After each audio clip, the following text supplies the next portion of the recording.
Hello मेरे प्यारे साथी, नमस्कार। स्वागत है आपका अपने परिवार अंकित एजुकेशन अड्डा पर। आज हम बात करने वाले हैं आपके उत्तर प्रदेश पात्रता परीक्षा 2018 के बारे में। बिल्कुल डिटेल सॉल्यूशन देखेंगे। इसमें हम जो अपना सीरीज़ में बढ़ता हुआ क्रम चल रहे हैं 2011 से अब तक के हमने सारे प्रश्न पत्र कवर कर लिए हैं। और आज जो है हम डेली की तरह बिल्कुल लेवल 1 to 5 के लिए ईवीएस जो है हमारा पर्यावरण स्टडीज से रिलेटेड जो क्वेश्चन पूछे जाते हैं उनकी हम बात करेंगे। और टॉप 30 प्रश्न इसमें रखे गए हैं। आपको पता है यूपी टेट में आपके 30 क्वेश्चन ये पूछे जाते हैं। बहुत ही शानदार प्रश्नों का संग्रह है। जो भी आपके क्वेश्चन पूछे गए थे 2018 में, हम उसका डिटेल सॉल्यूशन देखने वाले हैं। तो अंत तक बने रहिएगा और साथ ही साथ अपना स्कोर बताइएगा कि आपको 30 प्रश्न में से कितने प्रश्न आए थे। अपना स्कोर बताना है, 30 में आउट ऑफ 30 आपके कितने बने हैं। चलिए, और अपना तैयारी को करते रहिए क्योंकि आपको समय बहुत कम है। अभी हम ये आपका ईवीएस का प्रैक्टिस सेट ला रहे हैं, तो कुछ ही दिनों में जैसे ही हम आपका सीडीपी का और मैथ का भी प्रैक्टिस सेट लाने की कोशिश करेंगे। और सारे के सारे जो आपके टीचिंग एग्जाम में हिंदी से रिलेटेड क्वेश्चन पूछे जाते हैं उसकी भी कोशिश करने वाले हैं कि वो भी आपको साथ ही साथ लेकर चलें। चलो, अब बढ़ते हैं हम पहले प्रश्न की ओर। तो यहाँ पर हमारा पहला प्रश्न है कि इनमें से कौन वर्तमान राष्ट्रीय महिला आयोग की अध्यक्ष हैं। देखो, अब ये क्या है, उस समय का वर्तमान का ये क्वेश्चन है। मतलब जब ये क्वेश्चन पूछा गया था तो उस समय हम बात करें तो ये कौन थी, इनमें से अब कोई नहीं है। लेकिन पहले का है, आपको याद रख लेना है कि पहले कौन थी, रेखा शर्मा। ऑप्शन बी इसका राइट है, यानी कि पहले कौन थी, बी रेखा शर्मा। देखो यहाँ पर पढ़कर देख लें। राष्ट्रीय महिला आयोग भारतीय संसद द्वारा 1990 में पारित अधिनियम के तहत जनवरी 1992 में गठित एक सांविधिक निकाय है। इसकी वर्तमान अध्यक्ष जो है रेखा शर्मा है। इन्हें इस पद पर 9 अगस्त 2018 को नियुक्त किया गया था। अब एक चीज़ और याद रखना, अभी ये वर्तमान नहीं है, तत्कालीन वर्तमान थी, क्योंकि जिस समय ये क्वेश्चन पूछा गया था उस समय रेखा शर्मा थी। ठीक है, तो ये चीज़ याद रखेंगे। तो इतना चीज़ समझ में आ गई होगी। लेकिन आपको एक चीज़ और याद रखना है, तत्कालीन वर्तमान में रेखा शर्मा थी, लेकिन प्रेजेंट अभी हम 2026 की बात कर रहे हैं। तो इस समय अगर हम बात करें तो विजया रहाटकर, विजया किशोर रहाटकर, किशोर और रहाटकर।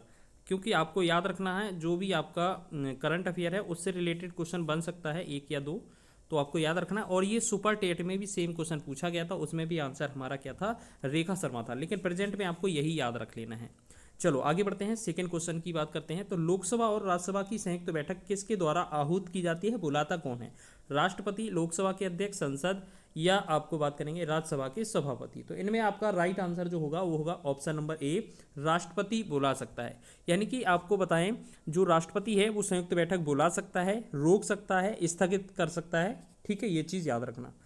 और आगे देखेंगे इसकी व्याख्या, थोड़ी व्याख्या देख लेते हैं। यहाँ पर लिखा है कि लोकसभा राज्यसभा की संयुक्त बैठक राष्ट्रपति द्वारा आहूत की जाती है तथा संयुक्त बैठक की जो अध्यक्षता है या हेड कहें वो लोकसभा अध्यक्ष करता है। लोकसभा अध्यक्ष वर्तमान में कौन है, आपको पता है, ओम बिरला है, ओम बिरला जी है। ठीक है, चलो आगे बात करेंगे। नेक्स्ट तीसरा प्रश्न है हमारा कि संविधान के किस भाग में पंचायती राज व्यवस्था का संबंध है। वेरी वेरी इंपॉर्टेंट क्वेश्चन है ये। क्वेश्चन हर एक एग्जाम में बनता है लगभग लगभग। ठीक है, तो अगर हम बात करें भाग 9, भाग 6, भाग 3 या भाग 4, तो इसका राइट आंसर जो होगा, जो ग्राम पंचायत है या पंचायती राज है, भाग 9 में है। इसके बाद अगर आपसे नगर पालिका पूछा जाए, अगर आपसे नगर पालिका पूछा जाए, अगर आपसे नगर पालिका पूछा जाए, नगर पालिका, तो वो आपको याद रखना 9 ए में है। और आपसे एक और पूछा जा सकता है सहकारी समिति, कई बार पूछा जाता है ना, सहकारी समिति, तो ये आपका 9 बी में है। ठीक है, ये चीज़ याद रखेंगे। चलो इसके साथ साथ आपको याद रखना है यहाँ पर ये भाग 3 की बात करेंगे तो फंडामेंटल राइट्स हैं, यानी कि मौलिक अधिकार हैं, मौलिक अधिकार, मौलिक अधिकार हो जाएंगे। और आपका जो भाग 4 है उसमें आपके डीपीएसपी हैं, डीपीएसपी जिसे हम बोलते हैं राज्य के नीति निर्देशक तत्व। चलो अब इसकी डिटेल देखेंगे। तो यहाँ संविधान के भाग 9 में क्या है, पंचायती राज है, बस इतना चीज़ याद रखिएगा आप। नेक्स्ट बात करेंगे हम, अगला लिखा है हमारा चौथा प्रश्न, लिखा है 74वें संविधान संशोधन का संबंध किससे है। ग्रामीण स्थानीय स्वशासन से, शहरी स्थानीय स्वशासन से, संसद, राष्ट्रपति की शक्तियाँ या संसद की शक्तियाँ। तो इसमें से हमारा आंसर क्या हो जाएगा, आपका होगा ऑप्शन नंबर 20 का राइट आंसर हो जाएगा। 74वां संविधान संशोधन 1992 में हुआ था। ठीक है, अच्छा, एक चीज़ और क्वेश्चन पूछा जा सकता है, यहाँ से पहले आपका ग्रामीण स्थानीय स्वशासन विकल्प दिया है, तो ये आपका 73वां संविधान संशोधन हो जाएगा। ये आपका ग्राम पंचायत से रिलेटेड था, ये आपका नगर पंचायत से या शहरी पंचायत से रिलेटेड था। तो 74वां किससे है? नगर से है। 73वां किससे है? ग्राम पंचायत से है। 1992 में ये हुए थे, याद रखेंगे। 1993 से प्रभावी हुए। नेक्स्ट हम बात करेंगे व्याख्या की। तो 74वां संविधान संशोधन है वो शहरी स्थानीय निवास एवं नगर पालिकाओं से संबंधित है।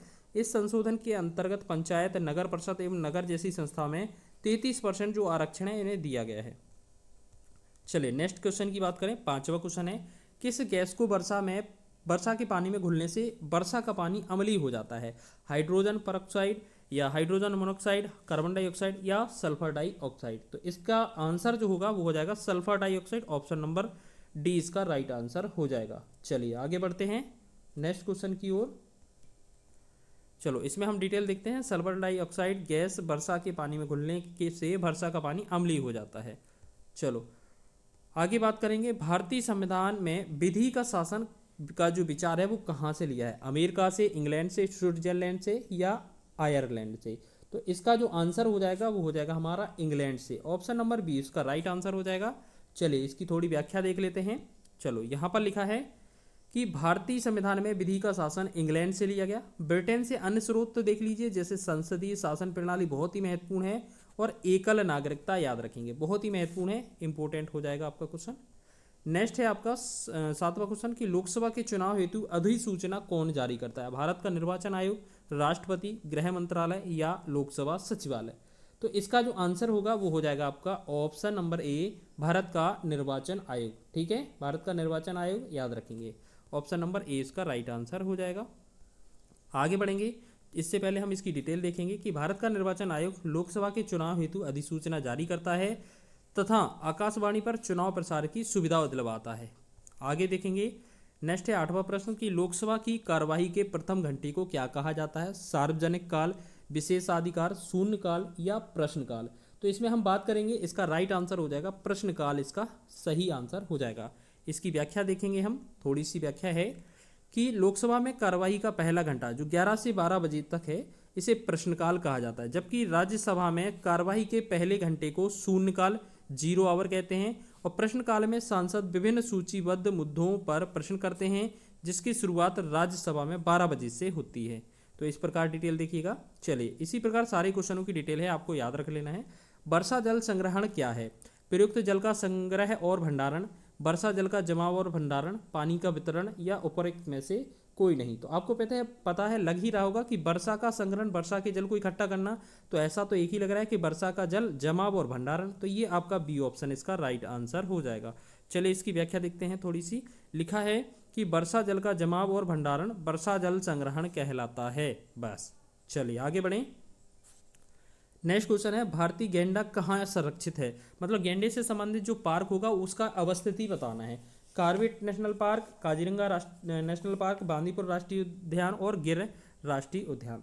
तो इसमें हम बात करें तो इसका राइट आंसर जो होगा ऑप्शन नंबर बी इसका सही हो जाएगा। काजीरंगा राष्ट्रीय उद्यान एक सींग वाले गैंडे के लिए प्रसिद्ध है, जो कि आपका असम में है। ठीक है। अच्छा एक चीज़ और याद रखना, आपका असम में हो गया, इसके साथ साथ जिम कार्बेट आपका उत्तराखंड में है, और काजीरंगा ये आपका आंसर था, ये आपका असम में है। ठीक है। इसके बाद बांदीपुर आपका कर्नाटक में है। बांदीपुर आपका कहाँ है? ये आपका कर्नाटक में हो जाएगा, KR। उसके बाद गिर राष्ट्रीय उद्यान ये हमारा गुजरात में हो जाएगा, जो कि आपको पता है एशियाई शेरों के लिए प्रसिद्ध है। तो कार्बेट कहाँ पर है? उत्तराखंड। और काजीरंगा कहाँ है? असम। चलो ये चीज़ें याद रखना। अब इसकी डिटेल देख लें। भारतीय गैंडे के काजीरंगा नेशनल पार्क असम में संरक्षित है। यह उद्यान एक सींग वाले गैंडे, भारतीय गैंडा कह सकते हैं, इसके लिए विशेष रूप से प्रसिद्ध है। एक सींग के गैंडे केवल भारत में पाए जाते हैं, केवल भारत में पाए जाते हैं। चलो आगे बात करेंगे। नेक्स्ट है, निम्न में से कौन सा पारिस्थितिक तंत्र में ऊर्जा का प्रवाह में संबंध नहीं है? मतलब इनमें से कौन सा ऐसा है कि जिसमें ऊर्जा का प्रवाह संबंध नहीं है? मतलब इसमें से कौन सा क्रम गलत है, बस इतना सा हमें आंसर बता देना है। तो अगर हम बात करें तो इसमें देखो, सबसे पहले उत्पादक, फिर अपघटा, फिर उपभोक्ता, या इसमें से अच्छा सही बताना है, क्योंकि क्रम तो जो होता है ना, पहले आपके होते हैं जो उत्पादक, उसके बाद उपभोक्ता होते हैं 3 टाइप के। ठीक है। उसके बाद आपका शीर्ष में जो होते हैं अपघटक होते हैं। अब देखो ये क्या है? अपघटक। और ये तीनों बीच में जो आएंगे वो क्या है? उपभोक्ता। ये क्या है? उपभोक्ता। और लास्ट में जो सबसे नीचे रहते हैं वो है उत्पादक। अब देखो कौन सा ऐसा क्रम सही है, देखो क्रम पूछा है ना, तो सबसे पहले उत्पादक है, फिर उसका बाद उपभोक्ता आना चाहिए, तो ये गलत हो जाएगा। अपघटक के बाद उपभोक्ता, ये भाई गलत हो गया। उत्पादक के बाद उपभोक्ता, उपभोक्ता के बाद अपघटक, हाँ ये वाला सही है, बाकी ये भी गलत हो जाएगा। ठीक है, तो इस प्रकार सी ऑप्शन इसका राइट आंसर हो जाएगा। चलो यहाँ पर देखेंगे जो पारिस्थितिकी तंत्र है उसमें ऊर्जा का प्रवाह का सही संबंध है, पहले उत्पादक फिर उपभोक्ता फिर आपका अपघटक हो जाएगा। आगे देखते हैं कौन सी गैस ग्रीन हाउस गैस वातावरण में सबसे अधिक मात्रा में उपस्थित रहती है, प्रोपेन, एथेन, कार्बन डाइऑक्साइड या मीथेन। तो इसका जो आंसर होगा वो हो जाएगा हमारा कार्बन डाइऑक्साइड, CO2। CO2 इसका राइट आंसर हो जाएगा। ठीक है ना। चलो अच्छा, इसमें आप देखेंगे इसका थोड़ा डिटेल और देख लीजिए। Carbon dioxide green house gas में वातावरण में सबसे अधिक मात्रा में उपस्थित रहती है। अन्य ग्रीन हाउस गैसें जो ओजोन है, मीथेन है, क्लोरोफ्लोरोकार्बन है, नाइट्रस ऑक्साइड है या जलवाष्प में, ये भी पाई जाती हैं, लेकिन सबसे ज़्यादा आपको पता है कार्बन डाइऑक्साइड यहाँ वातावरण में पाई जाती है। आगे देखेंगे किस वर्णक की उपस्थिति के कारण पौधे हरे रहते हैं, तो कैरोटिनॉइड, एंथोसाइनिन, लाइकोपीन या क्लोरोफिल। आपको तो पता है जो पेड़ पौधे होते हैं उनकी पत्तियों में क्लोरोफिल पाया जाता है, ये एक पिगमेंट होता है जिसकी वजह से क्या है, ये जो पेड़ पौधे होते हैं इनकी पत्तियों का जो रंग है वो हरा होता है। तो यही क्वेश्चन हमसे पूछा गया था, तो क्लोरोफिल इसका आंसर हो जाएगा। चलिए इसकी डिटेल देख लेते हैं। क्लोरोफिल या इसे हम पर्णहरित बोल सकते हैं, एक प्रोटीन युक्त जटिल रासायनिक यौगिक है। पत्तों का हर रंग जो हरा रंग है इसी वर्णक के कारण होता है। क्लोरोफिल को फोटोसिंथेसिस पिगमेंट भी कहा जाता है, यानी कि प्रकाश संश्लेषी जो पिगमेंट है वर्णक भी कहा जाता है, क्योंकि प्रकाश संश्लेषण का मुख्य वर्णक होता है। और पौधे की कोशिकाओं में छोटी छोटी संरचनाएं होती हैं जिन्हें क्लोरीन प्लास्ट कहा जाता है, क्लोरोप्लास्ट कहा जाता है यहाँ पर। ठीक है, क्लोरीन प्लास्ट लिख सकते हैं या क्लोरोप्लास्ट। तो इस क्लोरोप्लास्ट में ही क्लोरोफिल मौजूद होता है, तो हम इसे क्लोरीन प्लास्ट या क्लोरोप्लास्ट कह सकते हैं। चलो आगे बात करेंगे हम 14वें क्वेश्चन की। तो देखिएगा आपको सारे क्वेश्चन की डिटेल मिलने वाली है, और ये हमारा 2018 का पेपर है। हमारे साथ जुड़े रहिएगा और पूरा पेपर अंत तक करिएगा, और लास्ट में अपना स्कोर बताइएगा कि आपका कितनी तैयारी है। मानवीय गतिविधियां जो पृथ्वी पर जलवायु परिवर्तन के लिए जिम्मेदार हैं वो क्या हैं? वनों को जलाना, क्रियाकलाप करना, एरोसोल कैन उपयोग या सभी। आपको ऐसा लग रहा होगा इस क्वेश्चन को देखने पर कि हमें ऐसा लगता है कि ये सारी क्रियाएं मानव करता है, तो ये ऑप्शन नंबर डी इसका राइट आंसर है, जो कि जलवायु परिवर्तन के लिए जिम्मेदार है। तो इसकी डिटेल देख लें। मानवीय गतिविधियां वनों को जलाना जैसे कृषि क्रियाकलाप, एरोसोल कैन का उपयोग आदि गतिविधियां पृथ्वी पर जलवायु परिवर्तन के लिए जिम्मेदार हैं। चलो अगला है E4V AC फैमिली की कौन सी फसल बायोडीजल उत्पन्न करने के लिए जानी जाती है? जेट्रोफा, कॉपर लीफ, कैडल नट ट्री या सर्पगंधा। तो इसमें जो आंसर हो जाएगा वो हो जाएगा हमारा ऑप्शन जेट्रोफा ए। चलो इसकी डिटेल देखेंगे। जेट्रोफा फसल बायोडीजल उत्पन्न करने के लिए जानी जाती है, यह न्यू4VAC फैमिली की एक फसल है। नेक्स्ट क्वेश्चन है हमारा 16वां कि जड़ी बूटियों की रानी भारत की सबसे पवित्र जड़ी बूटी है। इस औषधीय पौधे का हिंदू धर्म में महत्व और इसका वानस्पतिक नाम ओसीमम सेक्टम है। इसको सामान्यतः किस नाम से जाना जाता है? बहुत ही देखो औषधि से रिलेटेड है, आपको ऐसे लग रहा होगा यहाँ पर थोड़ा मिस्टेक लग गया, यहाँ तुलसी होना चाहिए था। ठीक है, तो आप इसे समझ लीजिए ये हमारा तुलसी है। ठीक है, तो आपको पता है धार्मिक मान्यताओं में आपने देखा होगा ये तुलसी का बहुत महत्व है, वैसे भी यहाँ पर लिख रहा है हिंदू धर्म में महत्व है, तो यही हमारा आंसर हो जाएगा इसका। ठीक है, तो ऑप्शन नंबर ए इसका राइट आंसर हो जाएगा। चलो सेकंड क्वेश्चन, अच्छा इसकी पहले डिटेल देख लेते हैं हम थोड़ी बहुत। चलो आगे बात करेंगे हम इसमें। जड़ी बूटियों की रानी भारत की सबसे पवित्र जड़ी बूटी है। इस औषधीय पौधे को हिंदू धर्म में महत्व और इसका वानस्पतिक नाम ओसीमम सेक्टम है। इसको सामान्यतः तुलसी के नाम से जाना जाता है। बहुत ही शानदार है। आगे देखने वाले हैं 17वां क्वेश्चन। पीने के लिए सुरक्षित पानी को क्या कहा जाता है? पीने योग्य पानी, अशुद्ध जल, ताजा जल या नल का पानी। तो इसमें से हमारा जो आंसर हो जाएगा इसका राइट आंसर क्या हो जाएगा हमारा? ऑप्शन नंबर ए कि पीने योग्य पानी ही हम पीने के लिए सुरक्षित मानते हैं। चलो आगे देखेंगे इसकी व्याख्या। पीने के लिए सुरक्षित पानी को पीने योग्य पानी या पोर्टेबल वाटर कहा जाता है। यह पानी समुचित रूप से उच्च गुणवत्ता वाला पानी होता है। आगे है हमारा 18वां प्रश्न। लिखा है वर्ष 1984 को भोपाल गैस त्रासदी निम्न में से किस गैस के रिसाव के कारण हुई थी? अब देखो आपने पीछे के पेपर देखे होंगे पिछले वाले, तो आपको ऐसा लग रहा होगा कुछ ना कुछ क्वेश्चन तो रिपीट हो रहे हैं। ये भी क्वेश्चन पूछा गया था और इससे पहले जो पंचायत वाला था वो भी क्वेश्चन था। तो आपको देख लेना है, इस तरीके के क्वेश्चन रिपीट होते हैं। Methyl isocyanide, nitrous oxide, methane या कार्बन मोनोऑक्साइड। तो आपको पता है कौन सी गैस से रिसाव हुआ था, MiC, मिथाइल आइसोसाइनाइड MiC। तो ये आपका आंसर हो जाएगा 18वें का। चलो इसकी डिटेल देख लेते हैं। भारत के मध्य प्रदेश राज्य के भोपाल शहर में 3 दिसंबर 1984 को एक भयानक औद्योगिक दुर्घटना हुई। इसे भोपाल गैस कांड या भोपाल गैस त्रासदी के नाम से जाना जाता है। भोपाल स्थित यूनियन कार्बाइड नामक एक कंपनी के कारखाने में जहरीली गैस, जिसे हम MiC बोलते हैं, मिथाइल आइसोसाइनाइड का रिसाव हुआ था। इससे बहुत नुकसान भी हुआ था, याद रखेंगे। चलिए, विश्व पर्यावरण दिवस बहुत ही इंपॉर्टेंट है आपका, हर एक एग्जाम में एक ना एक इंपॉर्टेंट दिवस पूछा जाता है। तो इंपॉर्टेंट डेज जहां पर भी आपकी इकट्ठे लिखे हों सारे आपको रिवीजन करने हैं।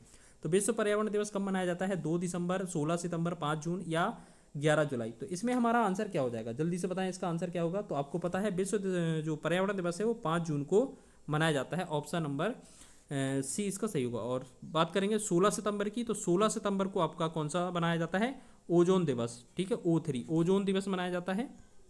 चलो इसकी डिटेल देख लेते हैं हम थोड़ा। विश्व पर्यावरण दिवस पर्यावरण की सुरक्षा और संरक्षण हेतु पूरे विश्व में मनाया जाता है। इस दिवस को मनाने की घोषणा संयुक्त राष्ट्र ने पर्यावरण के प्रति सामाजिक जागृति लाने हेतु 1972 में की थी। इसे 5 जून से 16 जून तक संयुक्त रूप से महासभा द्वारा आयोजित पर्यावरण सम्मेलन की चर्चा के बाद शुरू किया गया और 5 जून 1973 को पहला पर्यावरण दिवस मनाया गया था। तो आपसे क्वेश्चन पूछा जा सकता है, पहला पर्यावरण दिवस कब मनाया गया था, तो 1973 से स्टार्ट हुआ था। MS स्वामीनाथन एक हैं। MS स्वामीनाथन क्या है, पत्रकार, कृषि वैज्ञानिक, पारिस्थितिक वैज्ञानिक या पक्षी वैज्ञानिक। तो आपको याद रखना है कृषि वैज्ञानिक थे। इन्हें हरित क्रांति का जनक जाना जाता है। 1966-67 की बात है। 1966-67 में भारत में हरित क्रांति का जनक इन्हें कहा जाता है। ठीक है, हरित क्रांति। और इसमें सर्वाधिक जो प्रभाव पड़ा था वो गेहूं पर पड़ा था। इसके साथ साथ आपको गेहूं के साथ साथ चावल को भी ध्यान रखना है। चावल की जगह कई बार आपको धान भी मिलता है, तो वो भी आप याद रखेंगे। तो MS स्वामीनाथन कौन है, कृषि वैज्ञानिक हैं। इन्हें भारत में हरित क्रांति का जनक कहा जाता है, लेकिन विश्व में आपका नॉर्मन बोरलॉग को कहा जाता है। चलिए इसकी डिटेल देखते हैं थोड़ा सा। चलो यहाँ लिखा है MS स्वामीनाथन एक कृषि वैज्ञानिक एवं पौधे के जेनेटिक वैज्ञानिक हैं, जिन्हें भारत की हरित क्रांति 2 का जनक कहा जाता है।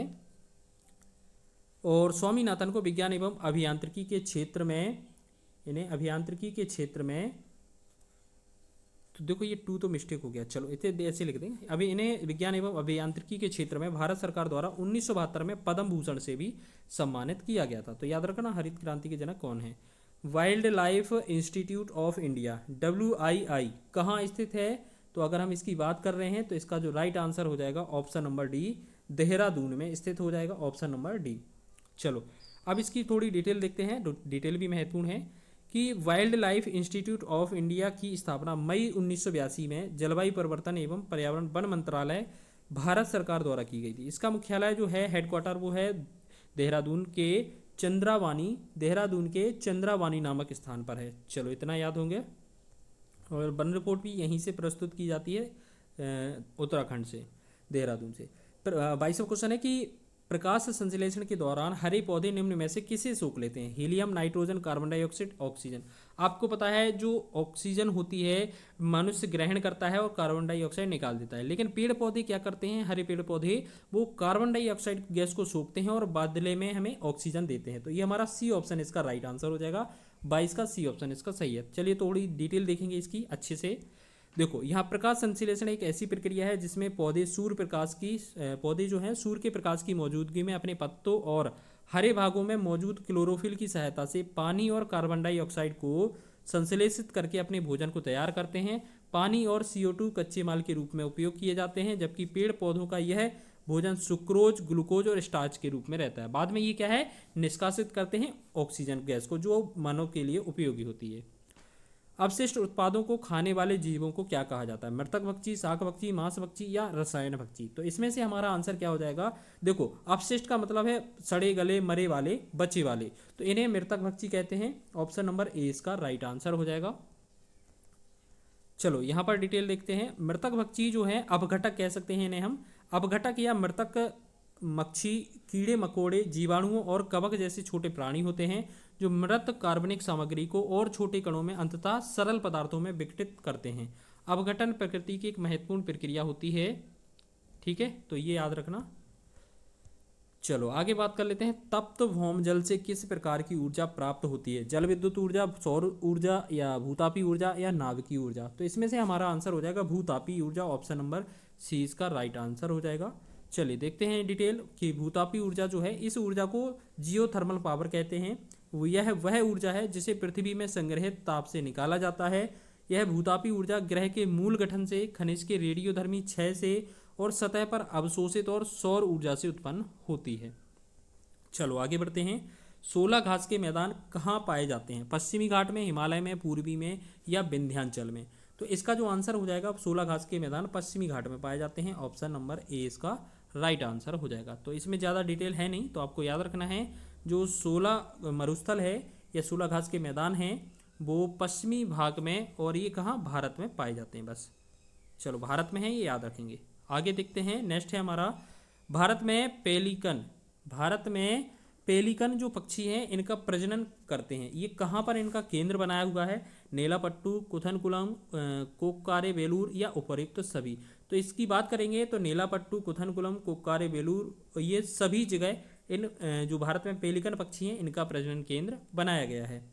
चलो अगर हम बात करें डिटेल की, तो यहाँ देखें, भारत में पेलिकन पक्षी नेलापड्डू, कुथनकुलम, कुक्कारे बेलूर, नेल्लोर आदि स्थानों पर प्रजनन करते हैं। पेलिकन पक्षियों का सबसे बड़ा प्राकृतिक निवास स्थान भारत का आंध्र प्रदेश, या हम कहें नेल्लोर जिला रहा है। चलो आगे बात करते हैं 27वें क्वेश्चन की। आज थोड़ी डिटेल ज़्यादा थी, थोड़ा टाइम लग रहा है। मीना माता रोग ऐसी मछली खाने से होता है जिसमें अधिक मात्रा पाई जाती है? आर्सेनिक की, पारे की, कैडमियम की, या सभी की? तो अगर हम इसमें बात करेंगे तो इसका राइट आंसर हो जाएगा पारा की या मरकरी की। ठीक है, पारे की अधिकता से मीना माता रोग हो जाता है। अब देखो इसमें क्या है, अब यहाँ पर देखिएगा, डिटेल अच्छी से है, याद पढ़ लेना। देखो, मीना माता रोग पारा दूषित मछली का सेवन करने से फैलता है। अधिकांश उद्योगों में पारे की कार्बनिक तथा अकार्बनिक यौगिकों का उपयोग किया जाता है, जिन्हें अंत में बेकार पानी के साथ समुद्र या नदी में प्रवाहित कर दिया जाता है। जब मछलियां इस प्रकार जल में जाती हैं तो वे अधिक पारा युक्त चारा खाती हैं। जिस मछली में प्रति किलो भार का 1 मिलीग्राम से अधिक पारा रहता है वह खाने के लायक नहीं रहती। सबसे पहले 1953 में जापान में कुमामोटो प्रांत में क्यूशू शहर में ये हुई एक पारे से संबंधित घटना थी। चलो ये याद रखेंगे, थोड़ा बहुत डिटेल हिस्ट्री थी इसकी। ओजोन परत का अधिकतम ह्रास निम्न में से किस स्तर पर हुआ? उत्तरी ध्रुव पर, दक्षिणी ध्रुव पर, भूमध्य रेखा पर, या इनमें से कोई नहीं? तो इसका राइट आंसर हो जाएगा दक्षिणी ध्रुव पर। आपने देखा है दक्षिणी ध्रुव पर कौन है? अंटार्कटिका। तो हमने देखा था कि जो अंटार्कटिका है उसी पर तो हमारा ओजोन परत में छिद्र देखा गया था 1985 में, यही बात की गई थी ना। तो ये चीज़ देख लेना, आपको याद रख लेना है। चलो इसमें क्या है, इसमें ज़्यादा कुछ है नहीं। ओजोन परत का अधिकतम ह्रास दक्षिणी ध्रुव पर, या हम कहें अंटार्कटिका में हो रहा है।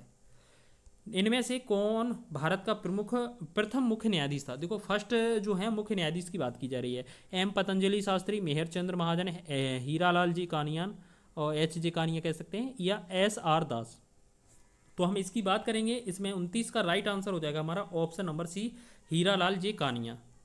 आगे बात करेंगे इसकी डिटेल की, तो यहाँ लिखा है कि सुप्रीम कोर्ट के पहले चीफ जस्टिस कौन थे? हीरालाल या हरीलाल जे कानिया थे, जिन्होंने 1959 में कार्यभार संभाला था। और वहीं अगर हम बात करें पहली महिला चीफ जस्टिस की, तो पहली महिला न्यायाधीश की, तो ये हमारी फातिमा बीबी हो जाएंगी। चलो आगे बात कर लेते हैं अंतिम प्रश्न की। रेड डाटा बुक, हमने पिछले सेटों में भी आपको इसका बारे में बताया था कि रेड डाटा बुक किससे संबंधित है? नदियों में प्रदूषण, घटता भूगर्भ जल स्तर, विलुप्ति के करीब जीव, या वायु प्रदूषण? तो हमने बताया था एक रेड डाटा बुक जो है वो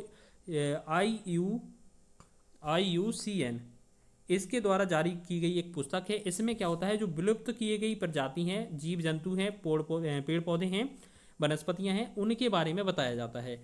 तो विलुप्त के करीब जीव जो हैं इससे संबंधित हैं रेड डाटा बुक से। अब इसकी डिटेल देखिएगा, थोड़ा अच्छा डिटेल है।